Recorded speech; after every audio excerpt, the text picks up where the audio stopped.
sommes ici devant le collège Chevreul, premier collège de notre commune de l'Haÿ-les-Roses, inauguré en 1966, à l'heure de la pleine croissance de la ville et d'une façon générale de la banlieue parisienne.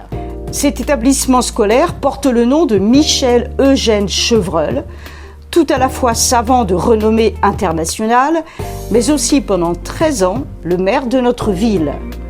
Son portrait, apposé sur le bâtiment, le représente jeune, alors que l'homme vécut jusqu'à l'âge de 103 ans, une prouesse pour son époque, le 19e siècle. Mais que sait-on de l'homme ? Issu d'une vieille famille de chirurgiens, il naît à Angers en 1786, donc à la veille de la Révolution française. Son père, spécialisé dans l'obstétrique, c'est-à-dire les sciences de l'accouchement, bénéficie déjà d'une solide réputation locale. La jeunesse du jeune garçon, quant à elle, est perturbée par les heures troubles de la Révolution française et l'horreur de la guillotine installée à proximité de sa maison natale.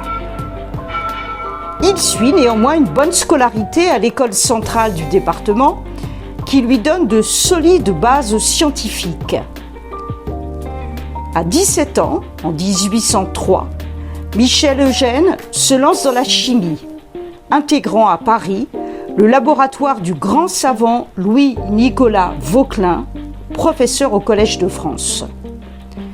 Depuis lors, il ne cesse de se perfectionner en la matière pour devenir l'un des plus grands chimistes de son temps.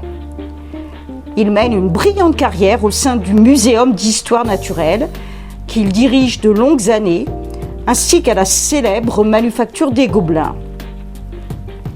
Le savant s'oriente en particulier vers l'étude des corps gras, savon, bougies, mais aussi des couleurs, mettant notamment en valeur la complémentarité des couleurs utilisées par les peintres impressionnistes. Sa réputation grandissante lui permet d'obtenir nombre de récompenses, médailles et titres attribués par des académies scientifiques internationales. En 1825, Michel Eugène Chevreul décide de s'installer avec sa famille dans le village de l'Haÿ. Il y achète une belle propriété située dans la rue des Tournelles, aujourd'hui propriété des Sœurs de Saint-Vincent-de-Paul. Il y fait de nombreuses expériences, plante de beaux arbres dans le vaste jardin. En 1851, il accède au poste de maire de l'Haÿ, qu'il occupe avec dévouement jusqu'en 1864.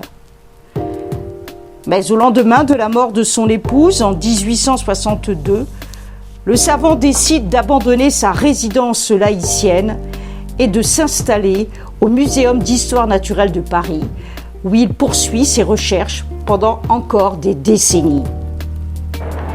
En 1886, l'année de ses 100 ans, il reçoit un hommage vibrant de la nation entière, de la presse et du monde savant international. Quelques années plus tard, alors que s'édifie la Tour Eiffel, qu'il apprécie tout particulièrement, il s'éteint chez lui en avril 1889. Sa dépouille est transportée jusqu'au petit cimetière de l'Haÿ-les-Roses où repose déjà son épouse depuis plus de 30 ans. Aujourd'hui, notre ville de l'Haÿ-les-Roses est fière de ce brillant personnage. Une rue, un collège portent son nom. Et sa maison est toujours debout, au cœur du vieux centre historique. Ailleurs, à Angers, sa ville natale, et à Paris, des statues et son nom gravé sur la Tour Eiffel rappellent que Michel Eugène Chevreul fut un grand homme, un remarquable savant et citoyen engagé au service de l'humanité. Une humanité qui lutte assurément du mal à quitter puisqu'il vécut jusqu'à presque 103 ans.